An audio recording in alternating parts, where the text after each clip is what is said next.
బయట దేశం పోతా అంటే మొగ్గ స్థాయిల్నే పువ్వు పూయక ముందే కాలుతోని తొక్కి పడేసారు కామాంధులు.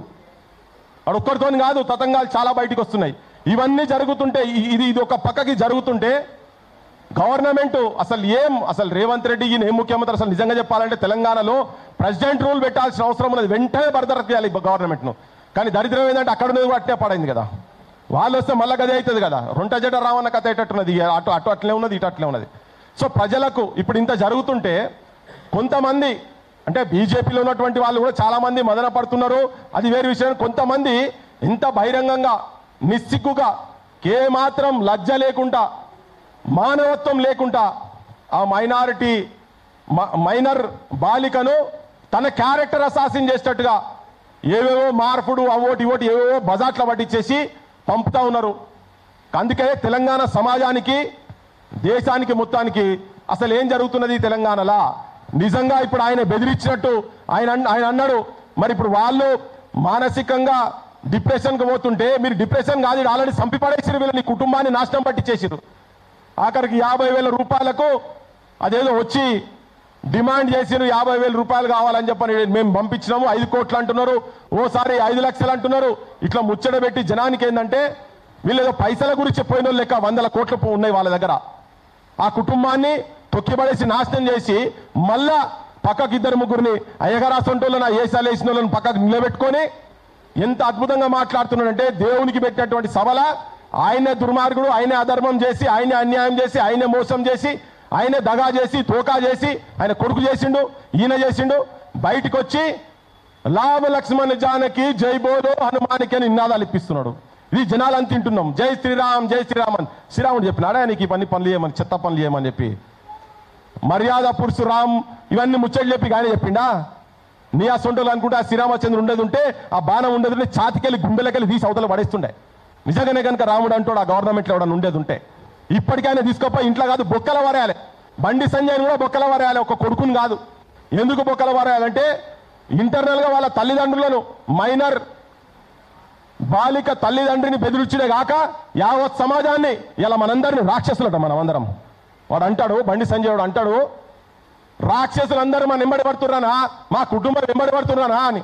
అరే నువ్వు చేసిన ఈ పిశాచులు కూడా చేయరు అయ్యా, నీ కొడుకు చేసినాయి నువ్వు చేసిన కథలకు పొద్దున్న లేస్తే నీ భాష ఫాల్తుగాన్లు, హౌలాగాన్లు, దివానగాన్లు, వీనికి వాడు పుట్టిండా వానికి వీడు పుట్టిండా, ఇటువంటి విధవలు భారతదేశంలో ఒక అద్భుతమైనటువంటి పోర్ట్ఫోలియోకు మంత్రిత్వ శాఖకు, హోం మంత్రిత్వ శాఖకు రక్షకుడే భక్షకుడు అంటే ఇట్లనే ఉంటుంది.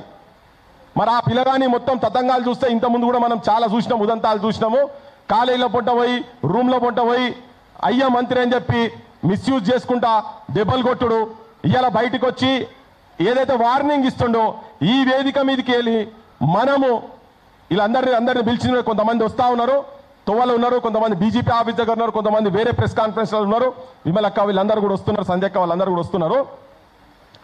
మనం ఇక్కడ నుంచి తెలంగాణ సమాజానికి ఆ కుటుంబానికి ఇప్పుడు మనందరం రాక్షసులం అట.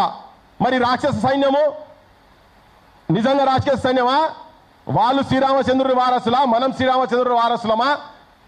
బోన్లల్లా జైళ్ళల్లా ఎవడు ఉండాలనేది సమాజానికి చెప్పేటువంటి ప్రయత్నమే. ఇక మేము అనుకొని సీను మేము అందరం అనుకొని పాశంకులు మేము రఘు అందరం కలిసి అనుకొని ఈ మీటింగ్ పెట్టి కూర్చొని దీని ద్వారా జనానికి ఒక మెసేజ్ ఇవ్వదలుచుకున్నాం. మేము ఉన్నాం, ఈ కుటుంబానికి అండ ఉన్నాం. మీ అసొంటోళ్ళు ఈ చెత్తలు కరీంనగర్ ప్రజలకు నేను మాట్లాడేటప్పుడు ఇంకా చాలా విషయాలు చెప్తా నేను. కానీ ఇటువంటి విధవలకు మీరు ఓట్లేసి పంపిస్తే ఏ ఇంట్లో కూడా ఏ ఆడబిడ్డలకు కూడా ఎవరికి కూడా రక్షణ ఉండదు. ఇప్పుడే డిసైడ్ చేసుకోవాలి, జనం కూడా డిసైడ్ చేసుకోవాలి. ఒక రాజకీయ అనిశ్చితి తెలంగాణలో ఉన్నది. ఎక్కడన్నా అధికార పక్షపోడు ప్రతిపక్షపోడు ఇద్దరు కలిసి ఉన్నది చాలా అరుదుగా చూస్తాం. అది ఎక్కడ ఉదాహరణ చూడాలంటే మాత్రం ఇలా తెలంగాణకు వస్తే క్లియర్ కనబడుతుంది. రేవంత్ రెడ్డి ఆర్ఎస్ బ్రదర్స్ అని జనమే పేర్లు పెట్టిన వాళ్ళకు రేవంత్ అండ్ సంజయ్ ఇద్దరు కలిసి ఇప్పటికీ ప్రయత్నం చేస్తున్నారని ప్రజల నుంచి ఎప్పుడైతే తిరుగుబాటు వచ్చిందో ఇవాళ వాళ్ళకు కేసులు పెట్టక తప్పలేదు. ఇవాళ యాక్చువల్గా బెయిల్ వచ్చేటందుకు జ్యుడిషియరీని కూడా మేనేజ్ చేసే పరిస్థితి తీసుకొచ్చి పెట్టిండ్రు. ఇలా జ్యుడిషియరీ గురించి మాట్లాడుతున్నాం అనుకున్నారు. ఇలా నోట్ల కట్టలతోని జడ్జిల ఇళ్లలో నోట్ల కట్టలు దొరుకుతున్నాయి. చాలా జడ్జిమెంట్లు ఈవెన్ నిరుద్యోగులకు సంబంధించిన జడ్జిమెంట్లు కూడా ఎట్లా వచ్చినాయో మనకు అందరికీ ఎరికే. నిరుద్యోగులను అడిగితే దాని మీద ఓ గ్రంథాలు చెప్తారు వాళ్ళు ఏ టైంలో ఎట్లా జరిగింది ఏందని అనే సంగతి. అందుకని అన్నిటిని మేనేజ్ చేసే ప్రయత్నం చేస్తూ ఉన్నారు కాబట్టి ఆల్రెడీ గవర్నమెంట్లో రెండు కలిస్తున్నాయి. కానీ ఇలా ప్రజలుగా మనం ఆ కుటుంబానికి అండగా ఉండాలి.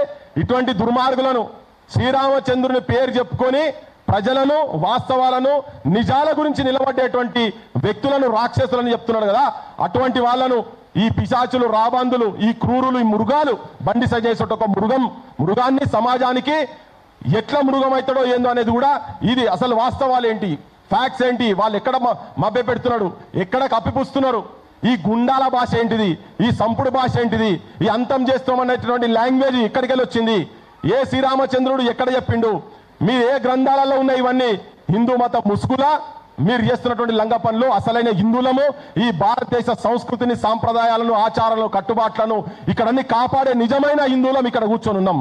ఇలా నిన్ననే చెప్పిండు సుప్రీంకోర్టు జడ్జి చెప్పిండు హిందుత్వం అంటే అదొక వే ఆఫ్ లైఫ్ అని ఒక జీవన విధానం అని ఆ జీవన విధానాన్ని గుండెలలో నింపుకున్న వాళ్ళందరం ఇక్కడ ఉన్నాం. నువ్వు చెప్తున్నటువంటి రాక్షస జాతి ఏది ఉన్నారో అసలైన హిందువులం మేము మీరు నకిలీ గాన్లు మీరు డూప్లికేట్ గాన్లు దొంగలు మీరు. చాలా బాహాటంగా సమాజం కూడా బరి గీయాల్సిన అవసరం ఉన్నది. అటుపక్కకి ఎవడు ఉంటాడో ఇటు పక్కకి ఎవడు ఉంటాడో క్లియర్ కట్ గా ఇప్పుడు తేలాలే. వాళ్ళు సంపే భాష మాట్లాడుతారు వెంటనే ఆయనను మంత్రి పదవి నుంచి తీసి పడాలి లేకపోతే ఈ బురద మొత్తం బీజేపీ గవర్నమెంట్ కు నరేంద్ర మోడీ కూడా తగులుతుంది. అరే ఎట్లా పోక్సో అందరికి ఇదే న్యాయం జరుగుతుందా? ఈ చట్టం కింద పోక్సో పెట్టిందే ఆ చట్టం పెట్టిందే ఇటువంటి క్రిమినల్ నా కొడుకుల గురించి పెట్టిండ్రు. కానీ ఇన్ని రోజుల తర్వాత కూడా ఇంకా ఆయన మేలు పెడుతుందట గవర్నమెంట్కు ఆయన మేలు పెడుతుండు. డీజీపీ అంటే ఆయన మాట్లాడతాడు ఎంత వాస్తవమో తెలియదు కానీ పోలీసు వాళ్ళంతా ప్రధానమంత్రి సెక్యూరిటీ కార్డు ఉన్నారండి. పుర్యం ఇది ఎక్కడ ఆయన ఏం మాటలు మాట్లాడుతున్నారు ఇవన్నీ. సో ఇప్పటిదాకా వీళ్ళు రక్షించే ప్రయత్నం చేసిండ్రు. ఒక దుర్మార్గుణ్ణి ఒక నీచుణ్ణి ఒక కిరాతకుణ్ణి ఒక కసాయిగాన్ని నేను చాలా హార్ష్ పదాలు వాడుతున్నా నేను కూడా చాలా స్ట్రాంగ్ మెసేజ్ జనంకి ఏదలుచుకున్నా. జనం ఎటు పక్కకుంటాడు ఎందుకు కసాయి ఎందుకు నీచుడు అభంశువం తెలుగుని ఒక చిన్న పిల్లను తన ఫ్యూచర్ ఎక్కడో బయటి దేశాల్లో పోయి చదువుకుంటా అని చెప్పి డిసైడ్ అయిన పిల్లను ఫస్ట్ పరిచయం పేరుతోటి తర్వాత మంచిగున్నదని చెప్పి కళ్ళు పడి కామాంధులు లెక్క ప్రేమాన్ని వెంటబడి కాదు అని అంటే పెళ్లి చేసుకుంటా అని చెప్పని ఎంబడిపడి ఆఖరికి ఏమేం చేసిండు అంత సమాజానికి అంత తెలుసు. అంత చేసినాక పెళ్లి చేసుకుంటా నీ ఇంటికి వస్తా నా ఇంటికి వస్తా అని అందరిని తీసుకుపోయి అడ్డు తిప్పి ఇవాళ అవే ఫోటోలు పెట్టి సమాజంలో తిప్పుతున్నాడు. క్యారెక్టర్ అసాసిన్ చేస్తున్నాడు ఆ పిల్లను. బేస్ మెచ్చుకోవాలి నిజంగా. సమ్మక్క సారక్క వారసురాలు రాణి రుద్రమదేవి వారసురాలు సాకలైలమ్మ వారసురాలు కనుక ఆ తల్లి పోయి పోలీస్ స్టేషన్లో కూర్చున్నది. నువ్వు పెడతావా చర్య తీసుకుంటావా లేదంటే మామూలు విషయం కాదు. పెద్ద పర్వతాన్ని గడ్డపార పెట్టి కొడుతున్నట్టుగా ఇప్పుడు వాళ్ళు బండి సంజయ్ని ఎదురించేందుకు. ఇంత జరిగినాక కూడా నిర్లజ్జగా నిస్సిగ్గుగా వేదికల మీదకి ఎక్కి ఉల్టా డాగులు బెదిరిస్తున్నాడు చూసినావా. దాన్ని తెలంగాణ సమాజం మొత్తం ఖండించాల్సిన అవసరం ఉన్నది. వీళ్ళ పక్షాన నిలబడాల్సిన అవసరం ఉన్నది. అందుకే మేమిడ ఉన్నాం. తెలంగాణ సమాజాన్ని మొత్తం ఒక్కటి చేద్దాం. ఇటువంటి దుర్మార్గులను రేపు రాజకీయంగా భూస్థాపితం చేయాలి. వీళ్లకు మంత్రి పదవులు కాదు తీసుకుపోయి బొక్కల వారేయాలని చెప్పిన డిమాండ్లతోటి మేము లాస్ట్కి వచ్చే వరకు అన్ని డిమాండ్లు పెడతాం. ఈ లోపల